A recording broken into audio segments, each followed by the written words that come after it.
मंगल Maitri students,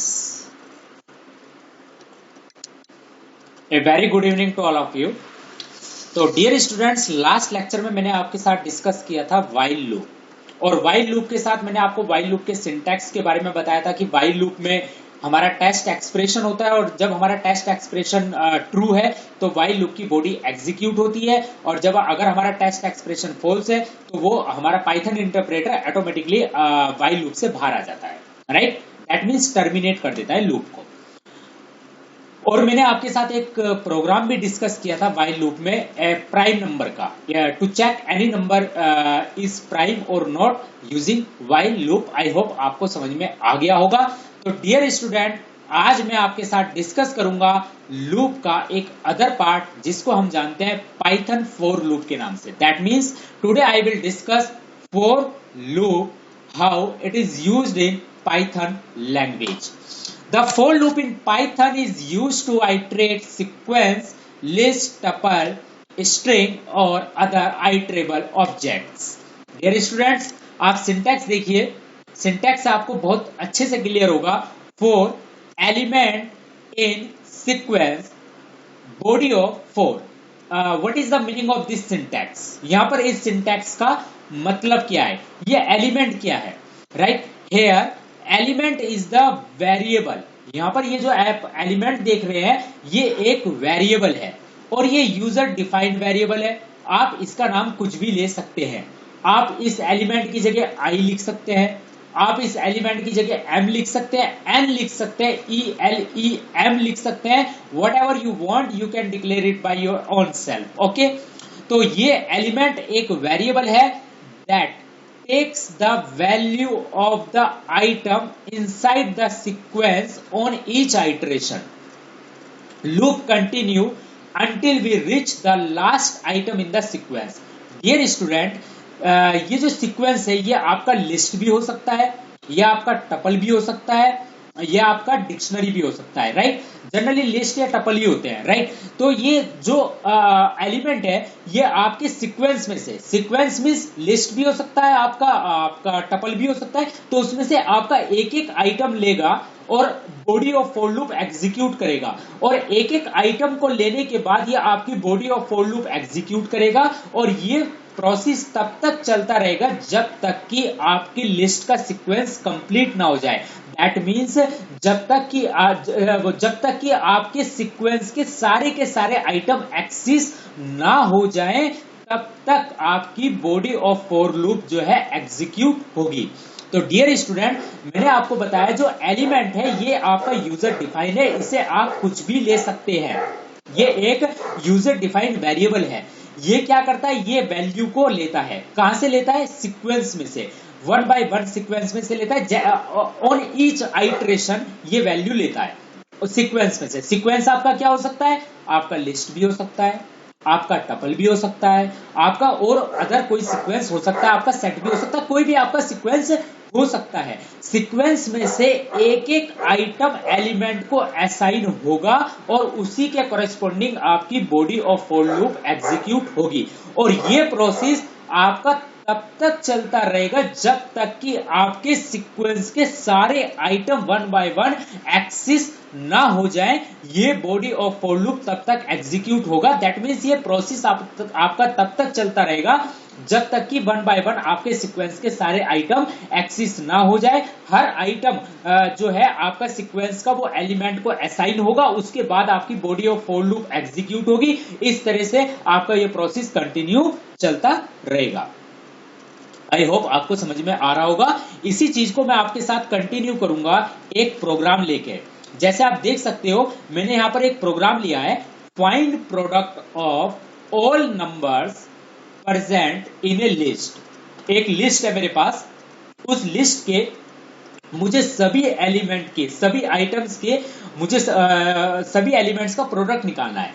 तो यहाँ पर जो मेरे लिस्ट के आइटम्स हैं वो है मेरे इंटीजर्स, दैट मींस नंबर। तो मुझे इन सभी नंबर्स का क्या करना है, प्रोडक्ट निकालना है। लिस्ट आप अच्छी तरीके से जानते हैं, लिस्ट का बेसिक मैंने आपको बता भी रखा है, लेकिन लिस्ट को डेप्थ में मैं आपके साथ फिर डिस्कस करूंगा कमिंग लेक्चर्स में, राइट। तो यहाँ पर मैंने डियर स्टूडेंट एक लिस्ट डिक्लेयर किया है, लिस्ट को मैंने नाम दिया है LST। आप कोई भी नाम दे सकते हैं, आप L1 दे लीजिए, L2 दे लीजिए, आप पूरा लिस्ट भी डिक्लेयर कर सकते हैं, आप L_ST डिक्लेयर कर सकते हैं, यूजर डिफाइन है, राइट। तो लिस्ट डिक्लेयर किया है 10, 20, 30, 40, 50। तो डियर स्टूडेंट ये मेरा क्या है, लिस्ट है, राइट। यही फॉर लूप में मेरे सीक्वेंस की जगह यूज होगा। मैंने अभी आपको बताया ना सीक्वेंस का मतलब क्या है, सीक्वेंस का मतलब आपका लिस्ट भी हो सकता है, आपका टपल भी हो सकता है। तो जो मैं फॉर लूप में सीक्वेंस के स्थान पर यूज करूंगा, सीक्वेंस को जो मैं रिप्लेस करूंगा वो यहाँ पर लिस्ट से रिप्लेस कर रहा हूं, राइट। तो जो फॉर लूप में सीक्वेंस का मतलब ही क्या है, यहाँ पर लिस्ट है। अब मुझे सभी एलिमेंट्स का क्या करना है, प्रोडक्ट करना है। मैंने एक वेरिएबल लिया प्रोडक्ट, जिसके अंदर मैं प्रोडक्ट को कैलकुलेट करूंगा, राइट। मैंने इसको क्या डिक्लेयर किया, 1। अब डियर स्टूडेंट मैंने लूप चलाया, right, iterating over the list, right. मैंने क्या लिखा, फॉर ELE इन लिस्ट। आप यहां पर ई भी ले सकते हैं, जरूरी नहीं है। मैंने जैसे यहां पर ELE लिया तो इट्स योर चॉइस, आप यहां पर नाम कुछ भी ले सकते हैं, आप यहां पर आई भी ले सकते हैं, right. For ELE in list. अब यहां पर सीक्वेंस की जगह क्या आया, लिस्ट।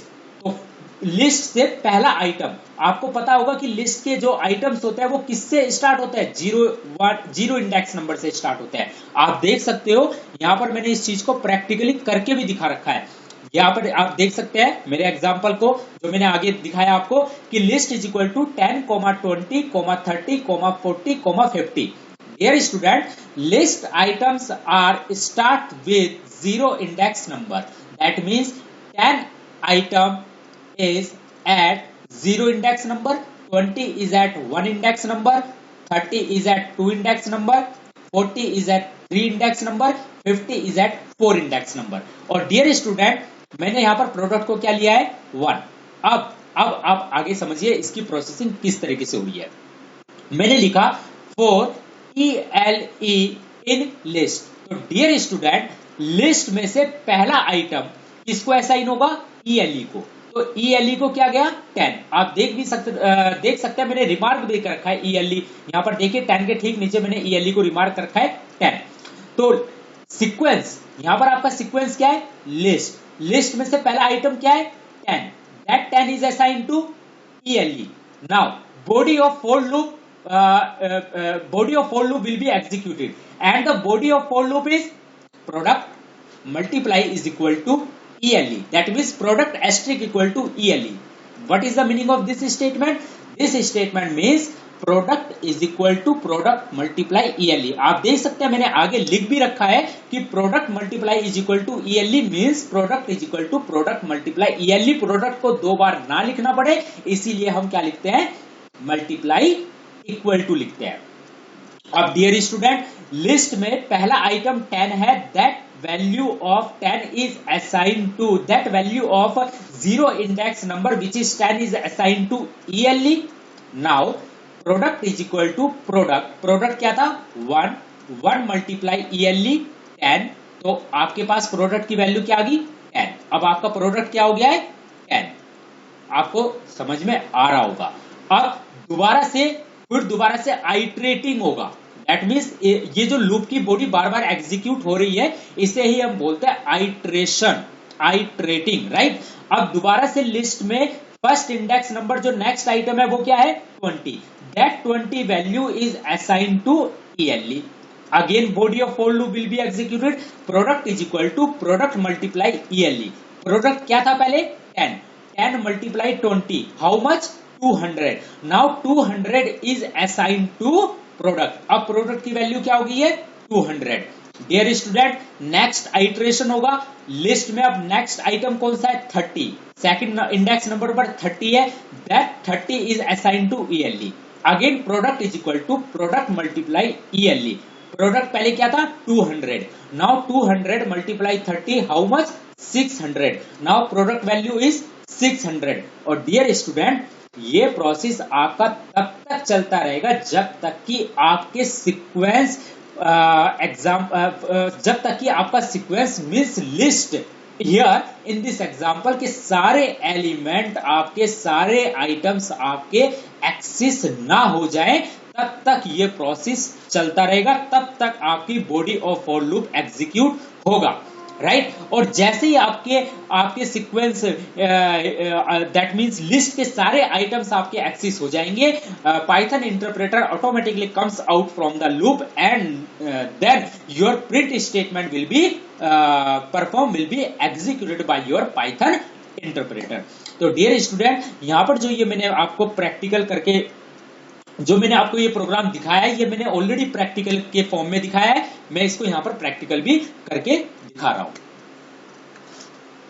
अब आप देख सकते हैं मैंने यहां पर डिक्लेयर किया एक लिस्ट, चलिए मैं नाम चेंज कर देता हूं, मैंने लिस्ट डिक्लेयर किया, जबकि मैंने यहां पर क्या डिक्लेयर कर रखा है, LST। मैंने आपसे अभी भी कहा it's your choice, right, equal to, आपको पता ही होगा लिस्ट को हम पेयर ऑफ स्क्वायर ब्रैकेट के अंदर डिक्लेयर करते हैं 10, चलिए ज्यादा बड़े नंबर नहीं लेते, 2, 3, 4, 5, 6, राइट। तो ये हमारे पास आइटम है 2, 3, 6, 24 बन जाए 120, 720 आपका आंसर आना चाहिए। अब मैंने यहाँ पर एक वेरिएबल डिक्लेयर किया प्रोडक्ट इज इक्वल टू 1, आप कुछ भी ले सकते हैं नाम, कोई दिक्कत नहीं है। मैंने लिखा 4M, अब मैं यहाँ पर M ले रहा हूं, M इन लिस्ट। अब मैं यहाँ पर सीक्वेंस की जगह मैं अपने लिस्ट का नाम दूंगा जो मैंने लिस्ट डिक्लेयर कर रखी है। मैंने यहाँ पर कॉलम लगाया, आप देख सकते हैं इंडेंटेशन ऑटोमेटिकली 4 स्पेसिस आगे है, अपना आप ऑटोमेटिकली इंडेंटेशन आ गया है, मुझे इंडेंटेशन देने की जरूरत नहीं पड़ी। लेकिन अगर मैं इसको यहां से देखना चाहूं तो 1, 2, 3, 4 आप देख सकते हैं 4 स्पेसिस, मैंने आपको बताया था 4 spaces generally are used for indentation. Now dear student, अब मैं लिखूंगा प्रोडक्ट मल्टीप्लाई इक्वल टू और इक्वल टू M, यहां पर मैं लिखूंगा M क्योंकि लिस्ट में से जो भी आपका पहला आइटम होगा, यहाँ पर जो मैं एग्जांपल आपके सामने रिप्रेजेंट कर रहा हूं, यहाँ पर 0 इंडेक्स नंबर पे लिस्ट में कौन सा आइटम है 2, that 2 is assigned to M, so here I will use product multiply is equal to M। तो डियर स्टूडेंट, अब मुझे क्या करना है, बाहर आना है, तो मैं यहां पर लिखूंगा प्रिंट। अब आप जो इस स्टेटमेंट को लिखेंगे, प्रिंट स्टेटमेंट को लिखेंगे, ये आपका इंडेंटेशन का पार्ट नहीं है, आप इसको यहां मत लिखिएगा, आपको इसको यहां नहीं लिखना है। अगर आप इसको यहां लिख देंगे तो ये फॉर लूप का पार्ट हो जाएगा, क्योंकि आप देख सकते हैं कि ये इंडेंटेशन में, और मैंने आपको पहले बताया भी था, अगर आप इंडेंटेशन यूज कर रहे हैं तो वो फॉर लूप की बॉडी का पार्ट हो जाएगा, मतलब वो बॉडी का पार्ट हो जाएगा। अगर मैं इसको यहां पर लिखूंगा प्रिंट स्टेटमेंट को, तो that print statement will be a body of for loop and it will be executed 1 by 1 as for the sequence of items, for the sequence for the list of the items. Okay, तो इसीलिए आपको print statement को कब print करना है, आपको उसको सबसे बाद में प्रिंट करना है, दैट मींस उसको आपको इंडेंटेशन से अलग रखना है, क्योंकि ये एक इंडिपेंडेंट स्टेटमेंट है। आपको प्रिंट कब करना है, आपको अपना प्रोडक्ट कब दिखाना है, जब आपके लिस्ट के सारे एलिमेंट क्या हो जाएंगे, एक्सिस हो जाएंगे। जब आपके लिस्ट के सारे एलिमेंट, सारे आइटम्स एक्सिस हो जाएंगे, उसके बाद ही तो सबसे बाद में आपको क्या करना है, प्रिंट करना है। तो आप इसको यहां कैसे रख सकते हैं, अगर आप इसको यहां पर रखेंगे तो आपका हर बार प्रिंट होने लगेगा। दैट मींस पहले आपका प्रिंट होगा 2, फिर होगा आपका 6, फिर होगा आपका 24, फिर होगा आपका 120, फिर लास्ट में होगा आपका 720। और मैं आपको ये दिखा भी सकता हूं, ये देखिए आप, प्रिंट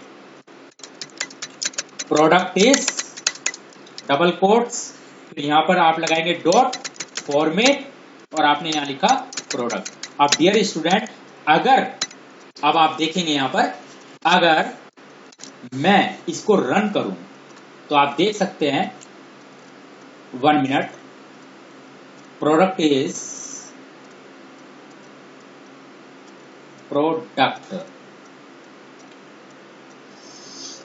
1 मिनट, गलती मैंने यहां पर ये की है, मैंने पेयर ऑफ कर्ली ब्रेसिस नहीं लगाया, क्योंकि इस प्रोडक्ट की वैल्यू किसको असाइन होगी, तो यहां पर पेयर ऑफ कर्ली ब्रेसिस लगाना है आपको, राइट। अब आप देख सकते हैं पहले प्रोडक्ट क्या आ रहा है 2, फिर क्या आ रहा है 6, फिर कैसे आ रहा है 24, फिर 120, फिर 720। जबकि हमें सभी एलिमेंट्स का प्रोडक्ट केवल एक ही बार डिस्प्ले करके दिखाना है, दैट मींस 720 आना चाहिए। अब ये देखिए मैंने क्या करा, सबसे पहले लिस्ट में से 2 की वैल्यू असाइन हो, जो लिस्ट में 0 इंडेक्स नंबर पर है वो 0 इंडेक्स नंबर पर आपका क्या है 2, तो that 2 is assign to m। Now product equal to product into m, product क्या था आपका 1 इंटू 2, प्रोडक्ट क्या हो गया 2। अब डियर स्टूडेंट जो आपके ठीक नीचे प्रिंट वाला स्टेटमेंट है वो भी तो इंडेंटेशन में है, अगर वो इंडेंटेशन में है 4 के तो दैट मींस वो फोर लूप की बॉडी में ही आ रहा है, और अगर वो फोर लूप की बॉडी में ही आ रहा है तो वो भी एग्जीक्यूट होगा हर बार। तो यहां पर प्रोडक्ट इज, अब प्रोडक्ट की वैल्यू किसके स्थान पर आ जाएगी, पेयर ऑफ कर्ली ब्रेसेस के स्थान पर, और प्रोडक्ट की वैल्यू अभी फिलहाल क्या है 2, पहले आइटरेशन में प्रोडक्ट की वैल्यू क्या है 2, तो प्रोडक्ट इज 2। अब दोबारा ये फोर लूप चलेगा। अब लिस्ट में नेक्स्ट आइटम जो 1 इंडेक्स नंबर पर आइटम है वो क्या है 3, तो that 3 is assign to m।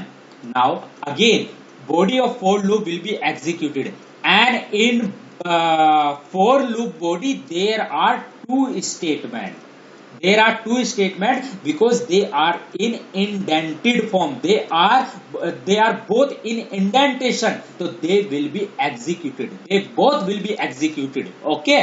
तो now product is equal to product multiply m, तो product पहले क्या था 2 multiply 3, how much 6।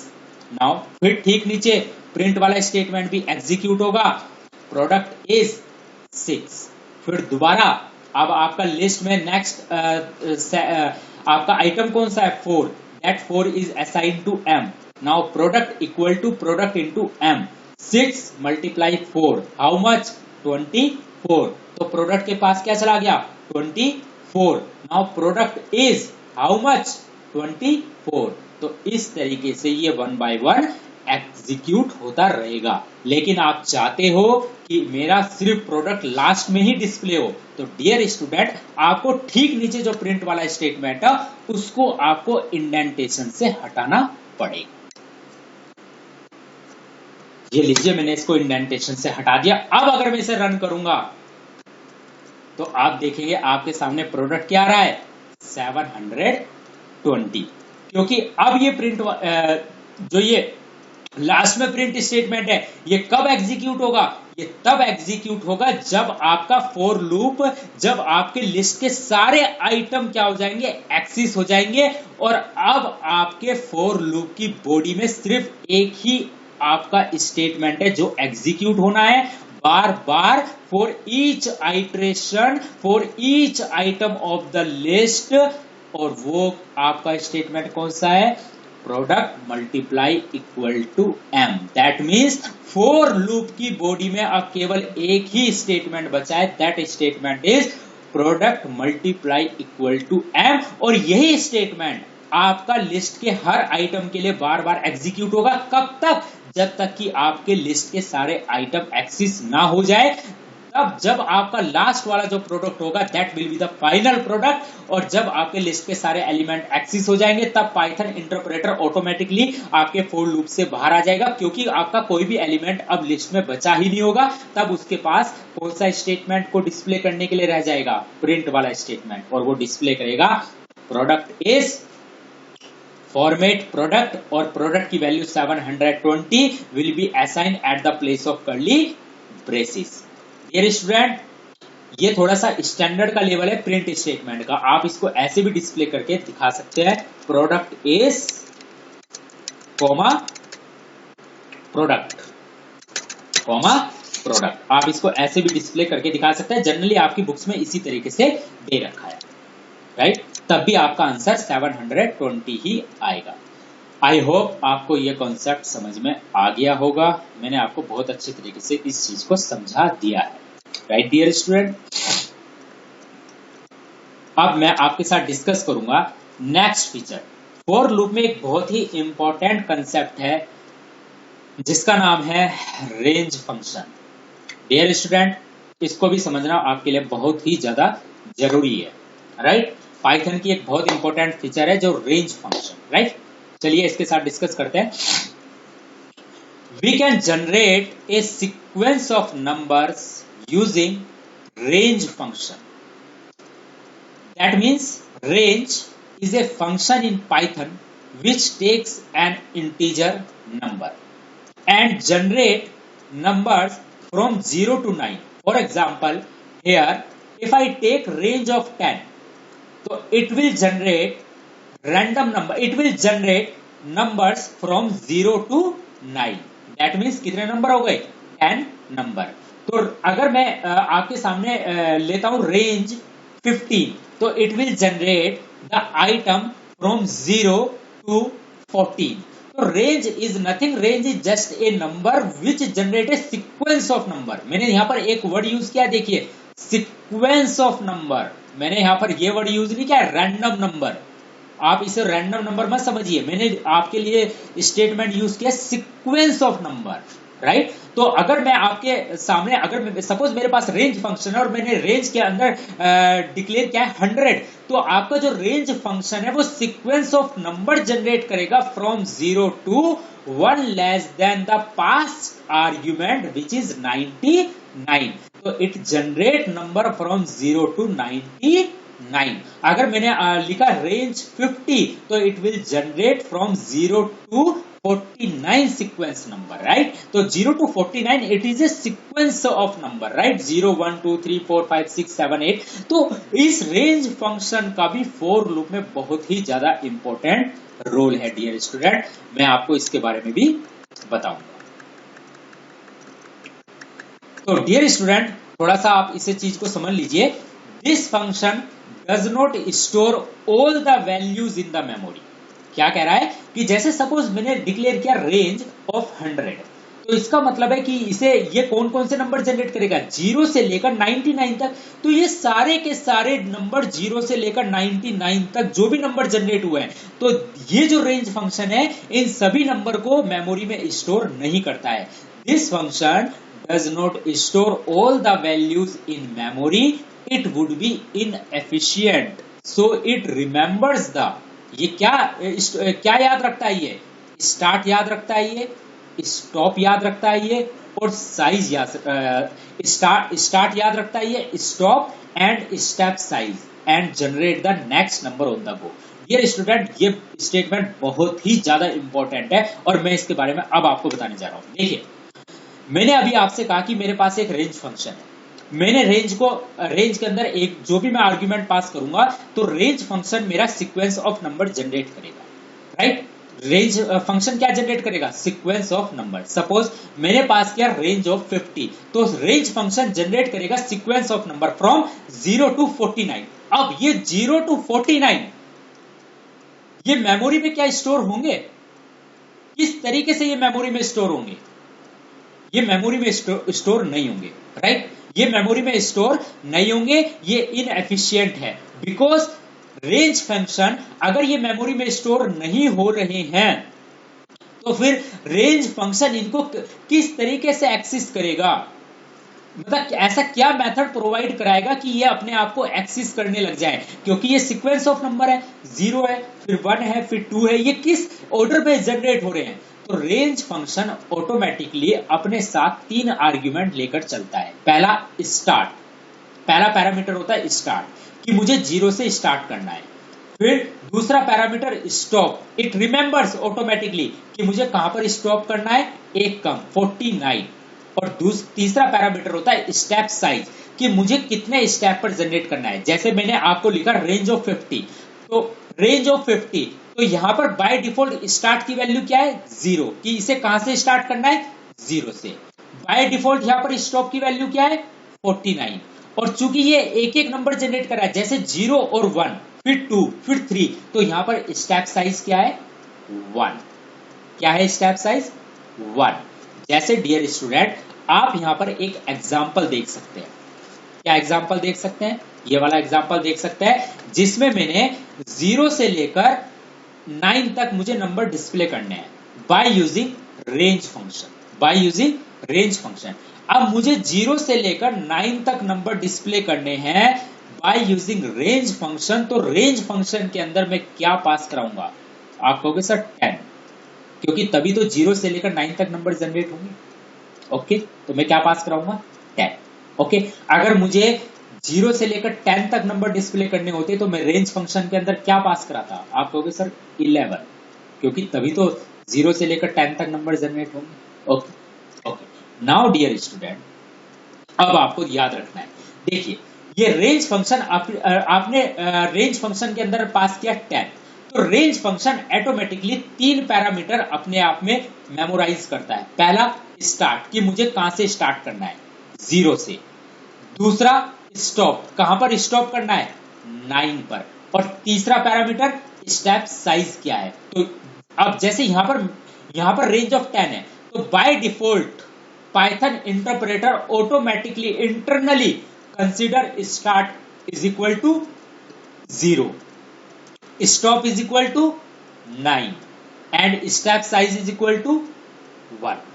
क्योंकि आपने पास नहीं किया है, आपने पास नहीं किया है, आपको कहां से स्टार्ट करना है, आपने पास नहीं किया है, आपको कहां से स्टार्ट करना है। तो by default Python interpreter assume start is 0, stop is 9 and step size is equal to 1। आपने स्टेप साइज भी यहां पर डिक्लेयर नहीं किया है कि स्टेप साइज क्या होगा, तो by default it will take 1।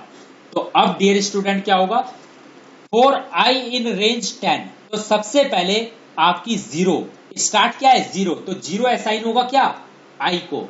तो body of for loop will be executed. और आप देख सकते हैं जो प्रिंट वाला स्टेटमेंट है वो इंडेंटेशन में, तो सबसे पहले क्या प्रिंट होगा, 0, फिर 1 असाइन होगा, फिर प्रिंट 1, फिर 2 असाइन होगा, प्रिंट 2, फिर 3 असाइन होगा, प्रिंट 3, फिर 4 असाइन होगा, प्रिंट 4। इसको मैं आपको प्रैक्टिकली करके दिखा रहा हूं, आप देख लीजिए यहां पर।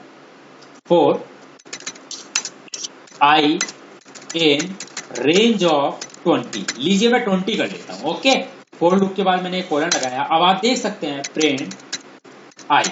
अब डियर स्टूडेंट, अगर मैं इसे रन करूंगा तो 0 से लेकर 19 तक मेरे नंबर डिस्प्ले होंगे। आप देख सकते हैं, ये देखिए 0 से लेकर मेरे 19 तक नंबर डिस्प्ले हो रहे हैं। 0 1 2 3 4 5 6 7 8 9 10 अप टू 19। अब डियर स्टूडेंट, अब मैं आपको बताने जा रहा हूं स्टेप साइज का क्या रोल है, स्टार्ट। अब मैं इनका भी थोड़ा सा यूज करके आपको बताता हूं। अब आप देख सकते हैं नेक्स्ट प्रोग्राम, ये देखिए। अब मुझे क्या करना है dear student, print range of number from 1 to 20 with step size of 2।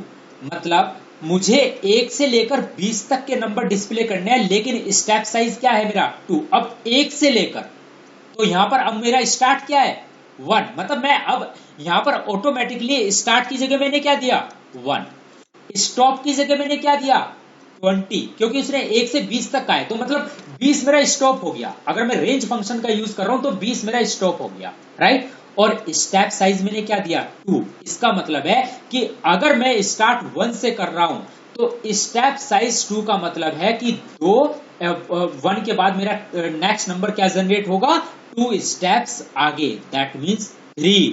फिर 3 के बाद 2 स्टेप्स आगे, 5। फिर 5 के बाद 2 स्टेप्स आगे, 7। फिर 7 के बाद 2 स्टेप्स आगे, 9। तो आई होप अब आपको समझ में आ गया होगा कि रेंज फंक्शन के पास वो कौन से 3 पैरामीटर हैं जिसके बारे में मैं आपसे अभी थोड़ी देर पहले डिस्कस कर रहा था। वो 3 पैरामीटर है dear student, start, stop, step size. Start कहां से स्टार्ट करना है, स्टॉप कहां पर स्टॉप होना है, और स्टेप साइज कितने स्टेप्स आपको लेना है। अगर आप इनमें से कोई सा भी पास नहीं करते हैं, बाय डिफॉल्ट आपने सिंपल पास किया रेंज ऑफ 50, तो by default Python interpreter automatically assign start is equal to 0 and consider step size is equal to 1। How much, 1। कितना एज्यूम करेगा, 1।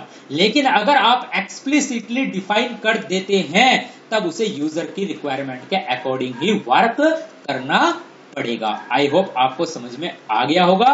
और मैं अब आपको यही प्रोग्राम एक बार बना के दिखा रहा हूं। इसी प्रोग्राम में मैं चेंज कर देता हूं डियर स्टूडेंट। मैंने यहां पर लिखा 1, तो 1 हो गया मेरा स्टार्ट पैरामीटर, कि स्टार्ट कहां से करना है, 1 से। स्टॉप क्या है मेरा, सेकंड पैरामीटर आप क्या लोगे, स्टॉप। पहला पैरामीटर तो आपने लिया स्टार्ट, कि मुझे कहां से स्टार्ट करना है। सेकंड पैरामीटर आप लोगे स्टॉप, कि मुझे कहां पर स्टॉप करना है। And dear student third parameter आपको लेना है स्टेप साइज, मैंने कहा 2। तो डियर स्टूडेंट जब मैं इसे रन करूंगा तो आप देख सकते हैं 1, 2 स्टेप्स आगे 3, 2 स्टेप्स आगे 5, 2 स्टेप्स आगे 17, 2 स्टेप्स आगे 1 3 5 7 9 अप टू 19। अगर मैं यहाँ पर सपोज 5 ले लूं, अगर मैं यहाँ पर 5 ले लूं, तो अब आपका आउटपुट क्या आएगा? 1 6 11 17। आई होप यही आना चाहिए, या 16 समथिंग, ये देख लीजिए। 1 फिर 6 फिर 11 और फिर 16, क्योंकि 1 के बाद कितने स्टेप्स आगे? 5 स्टेप्स आगे, तो क्या बैठेगा आपका? 6, फिर 5 स्टेप्स 11, फिर 5 स्टेप्स 16। ओके, 11 + 5 16। आई होप आपको समझ में आ गया होगा, राइट? ओके,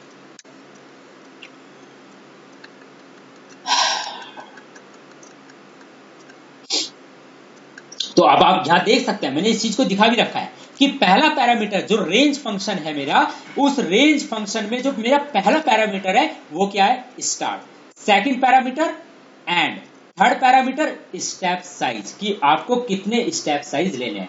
डियर स्टूडेंट, ये जो मैं आपको बता रहा हूं, मैं पहले ऑलरेडी इसको प्रैक्टिकल कर ये मार्क कर दिखाता हूं मैं, जिससे कि आपको समझने में आसानी रहे। मैं पहले खुद प्रैक्टिकल करता हूं, फिर इसके प्रैक्टिकल करने के बाद उसके शॉर्ट मतलब आपके स्क्रीन शॉट लेने के बाद उनको नोट्स तैयार करता हूं, फिर नोट्स में मैं इन चीजों को दिखाता हूं मार्कर से, राइट? जब मैं प्रैक्टिकल कर रहा होता हूं तभी मैं मार्कर का यूज करके इन चीजों को पॉइंट आउट करता हूं, जिससे कि आपको अच्छी तरह से समझ में आ जाए। तो रेंज फंक्शन का क्या रोल है? मैंने आपको बताया सीक्वेंस ऑफ नंबर जनरेट करता है। मैंने आपको 3 पैरामीटर के बारे में भी बताया, और आप देख सकते हैं यहाँ पर उन 3 पैरामीटर का एक्सप्लिसिटली मैंने यूज आपको करके दिखाया भी है कि यहाँ पर जो पहला पैरामीटर है 1, आपको कहां से स्टार्ट करना है? 1 से स्टार्ट करना है। आपका सेकंड पैरामीटर स्टेप साइज नहीं होगा, सेकंड पैरामीटर आपका स्टॉप होगा, कि आपको कहां पर स्टॉप करना है। तो आप सेकंड पैरामीटर आपको क्या लिया आपने? 20, और थर्ड पैरामीटर आप लोगे स्टॉप साइज, स्टेप साइज, की आपको कितने स्टेप्स के बाद आपको अपना आइटम डिस्प्ले करना है। तो इसी जैसे ये वाला प्रोग्राम है, तो सबसे पहले आई को क्या असाइन होगा? 1, फिर उसके बाद body of for loop execute होगी, प्रिंट 1, फिर आपको आई को क्या असाइन होगा? 3, क्योंकि रेंज फंक्शन ने ऑटोमेटिकली अपने आप को रिमेंबर कर लिया है कि मुझे 1 के बाद 3 लेना है। ये बात आप ध्यान रख लीजिए, राइट? यहां पर स्टार्ट ही मूव करेगा। पहले स्टार्ट के पास क्या है? 1, तो उस स्टार्ट की वैल्यू किसके पास असाइन होगी? आई को, और स्टार्ट की वैल्यू क्या थी? 1, तो वो 1 किसको असाइन हो गया? आई को। 1 का मतलब क्या असाइन हो गया? स्टार्ट की वैल्यू असाइन हो गई किसको? आई को। फिर प्रिंट आई हुआ, मतलब 1 हुआ। अब स्टार्ट के पास क्या आएगा? 3, क्योंकि ऑटोमेटिकली मेमोराइज हो चुका है कि स्टार्ट के पास क्या आना चाहिए? 3, क्योंकि मैंने यहाँ पर स्टेप साइज क्या लिया है? 2। तो अब स्टार्ट के पास 3 आएगा, तो वो स्टार्ट की वैल्यू किसको असाइन होगी? आई को। तो अब प्रिंट क्या डिस्प्ले होगा? 3। अब ऑटोमेटिकली स्टार्ट के पास क्या आ गया होगा? 5, तो वो स्टार्ट की वैल्यू किसको असाइन होगी? आई को। फिर प्रिंट क्या होगा? 5, फिर स्टार्ट के पास ऑटोमेटिकली क्या आ गया होगा? 7। दैट मीन्स जो आप जिस तरह से आपने स्टेप साइज लिया है, उसी के कोरेस्पॉन्डिंग स्टार्ट की वैल्यू चेंज होती रहेगी। आई होप आपको ये चीज समझ में आ गई होगी। तो डियर स्टूडेंट, जैसे अभी तक मैं आपको बता रहा था कि मैंने आपके सामने एक एग्जांपल लिया था लिस्ट का, जिसमें मैंने आपके साथ नंबर लिए थे। जरूरी नहीं है, मैंने यहाँ पर लिस्ट, सपोज मेरे पास ये नंबर, ये एक मेरे पास नेम की लिस्ट है, मतलब लिस्ट इज इक्वल टू, जिसमें मैंने क्या कर रखा है? मैंने आइटम्स में नंबर ना लेकर आइटम्स में मैंने क्या लिया है? Strings, and that strings is consist है सीक्वेंस ऑफ कैरेक्टर, राइट? आप इस एग्जांपल को करके देखिए। यहाँ पर देखिए, मैंने आपके सामने एग्जांपल दिखा रखा है। List is equal to Satish, Srinu, Murali, Naveen, ठीक है ना, ब्रह्मा, इस तरह से मैंने ये ले रखा है। अब ये लिस्ट में जो मेरा ये 0 है, ये वो जो सतीश है वो किस इंडेक्स नंबर पर है? 0। फिर श्रीनु 1 इंडेक्स नंबर पर है, फिर मुराली 2 इंडेक्स नंबर पर है, फिर नवीन 3 इंडेक्स नंबर पर है, फिर ये ब्रह्मा 4 इंडेक्स नंबर पर है। अब मुझे इन सभी लिस्ट के आइटम्स को क्या करना है? डिस्प्ले करना है। तो लिस्ट के ये जो लिस्ट मैंने ली है, राइट, ये जो मैंने लिस्ट ली है, जिसमें मैंने लिस्ट के आइटम्स को क्या लिया है? स्ट्रिंग लिया है। इसमें मेरे लिस्ट के कितने आइटम्स हैं? 5 आइटम्स है, मुझे इस लिस्ट के आइटम्स को क्या करना है, एक्सेस करना है, 1 बाय 1 एक्सेस करना है, डिस्प्ले करना है, तो डेफिनेटली मैं फॉर लूप का यूज करूंगा। ओके, मैं किसका यूज करूंगा, फॉर लूप का यूज करूंगा। तो डियर स्टूडेंट, मैंने यहां पर फॉर, मैंने क्या लिया है, इंडेक्स, मैंने आपको पहले भी बताया था, इट इज योर चॉइस, आप इंडेक्स की जगह आई ले लीजिए, कोई फर्क नहीं पड़ता, ये बात आप ध्यान रखिए। Okay, for index in range, in range, फिर इसने लिया लैंड ऑफ लिस्ट। आप कह सकते थे सर हम यहां पर डायरेक्ट 5 भी तो ले सकते हैं, हम यहां डायरेक्ट 5 भी ले सकते हैं क्योंकि लिस्ट में तो 5 ही आइटम है, और अगर मैं यहां पर रेंज के अंदर 5 लिखूंगा तो वो बाय डिफॉल्ट क्या जनरेट करेगा, 4 ही जनरेट करेगा। तो पहले इंडेक्स के पास 0 जाएगा, फिर 1 जाएगा, फिर 2 जाएगा, फिर 3 जाएगा, फिर 4 जाएगा। आपकी बात बिल्कुल सही है, लेकिन अगर कल की डेट में मैं प्रोग्राम में थोड़ा चेंज कर देता हूं, मैं लिस्ट में यहां मेरे 5 आइटम है, सपोज मैंने 1000 आइटम की लिस्ट है मेरे पास। ओके, अब आप रेंज फंक्शन के अंदर 1000 पास करेंगे तो पहले आपको काउंट भी तो करना पड़ेगा। Suppose you don't know how many number of items in your list, suppose you don't no, right. तो सबसे पहले आप क्या करेंगे, काउंट करेंगे, काउंट करने के बाद आप पास करेंगे। और सपोज अगर मान लो 5000 आइटम हुए and you don't know the number of items in your list, you don't know, and you have to pass how many number of items in your list in range function. So first of all, what will you do, you have to count the number of items in your list, and after count the number of items you will pass that particular number within your range function. This is not the good way, this is not the good way. क्या कोई ऐसा तरीका है कि without count the number of items in the list in the sequence, automatically it is counted? Yes, LAN function, मैंने आपको पहले भी बताया था इसके बारे में, LAN function, this is a LAN function, LAN is a function which count the length of any sequence। मैंने यहां पर लिखा LAN, यहां which count the length of sequence, it may be list और tuple। ओके, यहां पर फिलहाल मैं 2 सीक्वेंस को कंसीडर कर रहा हूं, लिस्ट और टपल, राइट। तो मैंने यहां पर लिखा लैन, और लैन के अंदर मैंने क्या पैरामीटर पास किया, लिस्ट, जो मैंने यहां पर नाम डिक्लेयर किया था। तो it automatically count the number of items in the list and automatically take the argument. You don't have need to count the number of item first in your sequence and then pass it in the list in the range function. You don't have need to it. Okay, you don't have need to do it. Okay, you don't have need to do it. आपको ये करने की जरूरत नहीं है। You just use the LAN function and LAN function automatically count the number of items in your list and it for example, जो मैंने इस एग्जांपल में दिखा रखा है, यहां पर ये LAN function आपका ऑटोमेटिकली क्या लेगा, 5, क्या लेगा, 5, और रेंज फंक्शन क्या जनरेट करेगा, एक कम 4, 0 से लेकर 0, 1, 2, 3, 4, और भैया आपका लिस्ट का पहला आइटम तो 0 इंडेक्स नंबर पर ही होगा ना। अब आप शायद समझ गए होंगे। तो डियर स्टूडेंट, इस चीज को भी मैं आपको एक बार समझाना चाहता हूं, राइट। आप देख सकते हैं मैंने एक लिस्ट डिक्लेयर की, लिस्ट इज इक्वल टू, जैसे सपोज मैंने यहां पर लिस्ट में लिया सबसे पहले सत्यम, मैंने पहला एलिमेंट लिया सत्यम, दूसरा धैर्य, तीसरा मैंने लिया धनंजय, धनन, DHANANJAY, धनंजय। चौथा आइटम मैंने लिया यहां पर, मान लीजिए चौथा आइटम मैं ले रहा हूं दिव्यांशु, राइट। पांचवा आइटम मैंने यहां पर लिया नीतीश, छठा आइटम मैंने यहां पर लिया अनुप्रीत। ओके, ये मैंने आइटम लिया है। अब मुझे इन लिस्ट के सभी आइटम्स को, जो मेरे क्या है, स्ट्रिंग है, इनको एक्सेस करना है, तो मैं फॉर लूप का यूज करूंगा, फॉर। ओके, यहां पर मैंने कुछ भी ले लीजिए, इंडेक्स ले रखा है, आई ले लीजिए, कोई फर्क नहीं पड़ता, IN, right, and range function का यूज करके कर रहा हूं, range len of, use len function, right, don't count the number of item in list first and just pass it as a parameter in the range function, don't don't do this, right? Use len function to count the number of item in the list. Okay, it is the better and efficient way to count the number of item. Like len of list. Okay, तो automatically land function के अंदर मैंने पास क्या जो मैंने list declare किया, मैंने यहाँ पर लिस्ट डिक्लेयर किया, इसने यहाँ पर एलएसटी डिक्लेयर कर रखा तो इसने एलएसटी पास कर दिया. Okay, now print. अब क्या किस तरह से आप एक्सेस करेंगे? List of I. Okay, list of I, क्योंकि रेंज फंक्शन आपका क्या डिक्लेयर करेगा? रेंज फंक्शन आपका डिक्लेयर क्या करेगा? 5 डिक्लेयर करेगा, क्योंकि ऑटोमेटिकली जो लैंड फंक्शन है वो क्या जनरेट करेगा? 5, क्योंकि लैंड जो है आपका काउंट करेगा कितने नंबर ऑफ आइटम है लिस्ट में, और डेफिनेटली आपके कितने नंबर ऑफ आइटम है? 1 2 3 4 5 एंड 6 आइटम है. तो जो लैंड फंक्शन है वो मतलब कितने आइटम्स आपकी लिस्ट में वो जनरेट करेगा? कितने? 6. तो ये यहाँ पर 6 पास करेगा.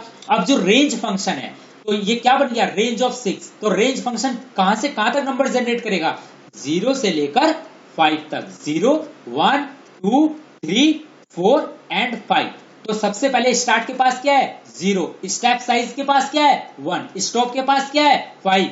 मैंने यहां पर एक्सप्लिसिटली पास नहीं किया, लेकिन पाइथन इंटरप्रेटर ऑटोमेटिकली इम्प्लिसिटली इनको तीनों को वैल्यू असाइन करा देगा ऑटोमेटिकली. ओके, तो स्टार्ट की वैल्यू क्या है? 0. तो सबसे पहले उस स्टार्ट की वैल्यू किसके पास गई?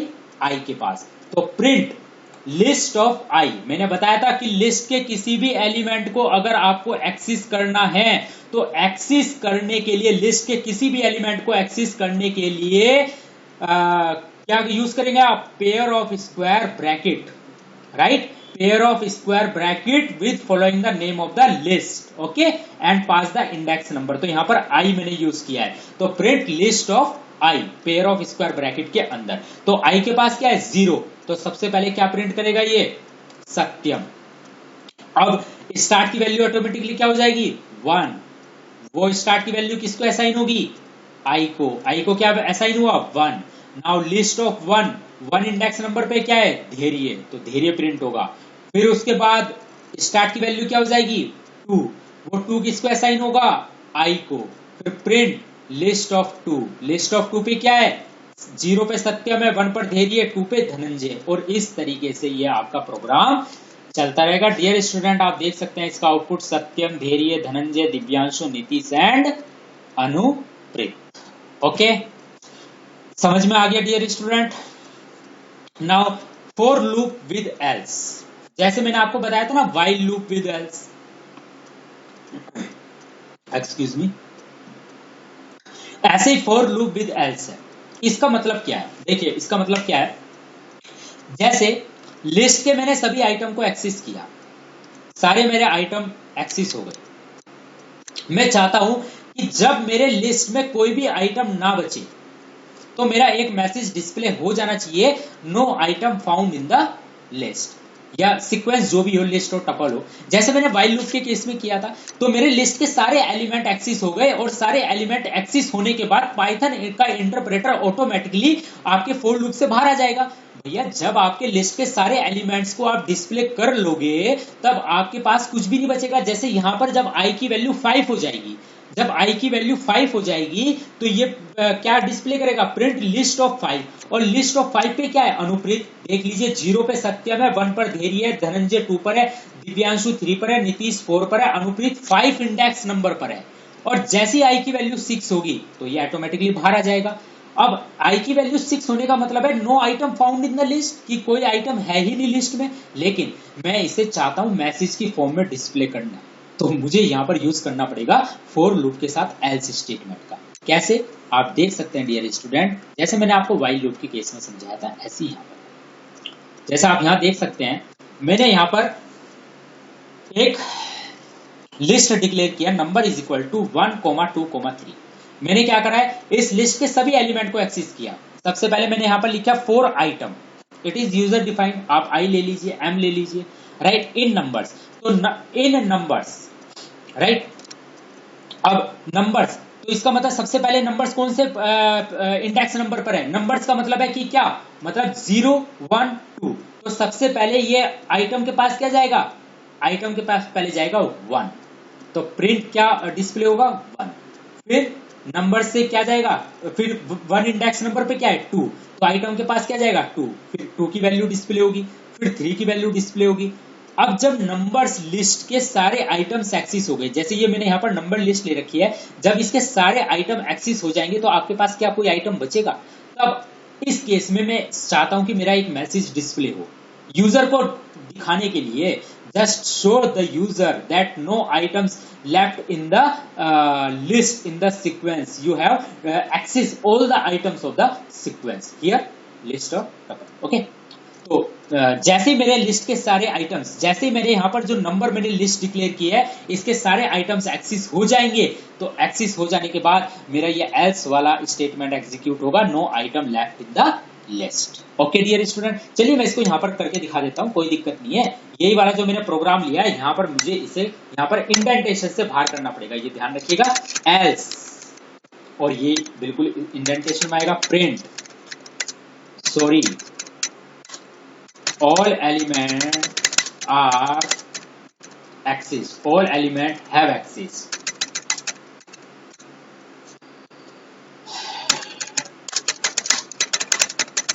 ओके, अब इसे आप रन करिए, all elements have been axis। Okay,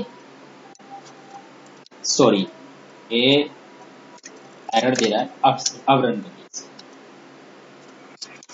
अब इसको आप रन करेंगे तो आप देख सकते हैं, सबसे नीचे जाइए, आप देखिए मैसेज डिस्प्ले हुआ आपका, sorry all elements have access in the list. Message is up to you, आप कोई सा भी मैसेज दे सकते हैं, आप ले सकते हैं sorry no elements found in the list, okay, it is your choice. Okay, तो डियर स्टूडेंट, आई होप आपको समझ में आ गया होगा। आज का मेरा थोड़ा लेक्चर लंबा लेक्चर था, मैंने सोच रखा था पहले से ही कि मैं आपको पूरा फॉर लूप ही पढ़ाऊंगा, इसीलिए मैंने थोड़ा आपको ये लंबा लेक्चर आपके साथ डिस्कस किया। तो डियर स्टूडेंट, आपका ये फॉर लूप कंप्लीट हो गया है। अब नेक्स्ट जो मेरा आपका लेक्चर होगा, मैं आपके साथ दो इंपॉर्टेंट कॉन्सेप्ट डिस्कस करूंगा, ब्रेक और कंटिन्यू स्टेटमेंट, कि ब्रेक स्टेटमेंट क्या होता है और कंटिन्यू स्टेटमेंट क्या होता है, राइट। ये पूरा फॉर लूप आपके कंप्लीट हो चुका है, आप इसको अच्छी तरीके से देख लीजिएगा फॉर लूप का कंसेप्ट। और जो मैंने आपके साथ एक प्रोग्राम डिस्कस किया था, write a program to check whether a number is prime और not, it is your homework, you have to do this program by using for loop. मैं आपको नहीं बताऊंगा, मैं चाहूं तो मैं बता सकता हूं, कोई दिक्कत नहीं है। ये देखिए मैंने बना रखा है यहाँ पर प्रोग्राम, ये प्रोग्राम मैंने यहाँ पर बना रखा है, लेकिन मैं चाहता हूं कि आप खुद से करें, राइट। मैंने वहां पर फॉर लूप का यूज करके बनाया था, सॉरी व्हाइल लूप का यूज करके बनाया था। आप सेम प्रोग्राम को फॉर लूप का यूज कर आप उसी प्रोग्राम को इंप्लीमेंट करने की कोशिश कीजिए। आप उसको एक बार प्रैक्टिकल भी करके देखिए, आई होप आपको बहुत अच्छा फील होगा और आपका कॉन्सेप्ट भी बहुत अच्छे तरह से क्लियर होगा। तो डियर स्टूडेंट, आज का लेक्चर आई होप आपको समझ में आ गया होगा। मैंने बहुत ही डेप्थ में आपको हर चीज के बारे में बताया है। इंपॉर्टेंट चीज मैंने आपको जो बताई है वो बताई है रेंज फंक्शन के बारे में, और चीजों को मैंने रिपीटिशन बहुत किया है। रिपीटिशन इसलिए मैं बार बार किया हूं कि जिससे कि आपको वो चीज बार बार आपको रिकॉल होती रहे, आपको अटैक करे आपके माइंड पर कि हाँ सर इसी चीज पर बार बार एम्फेसाइज कर रहे हैं, इसका मतलब कोई ना कोई इंपॉर्टेंस है। मैं अपनी चीजों को बार बार रिकॉल इसीलिए करता हूं जिससे कि आपके दिमाग पर अटैक हो और आप उन चीजों को आपको जो है लगे कि हाँ सर इस चीज को ज्यादा एम्फेसाइज कर रहे हैं, इसका मतलब कोई ना कोई इसकी इंपॉर्टेंस है। तो डियर स्टूडेंट, नेक्स्ट लेक्चर में मैं आपके साथ कुछ नई चीजों के साथ आऊंगा। तब तक के लिए thank you very much, have a nice day, God bless.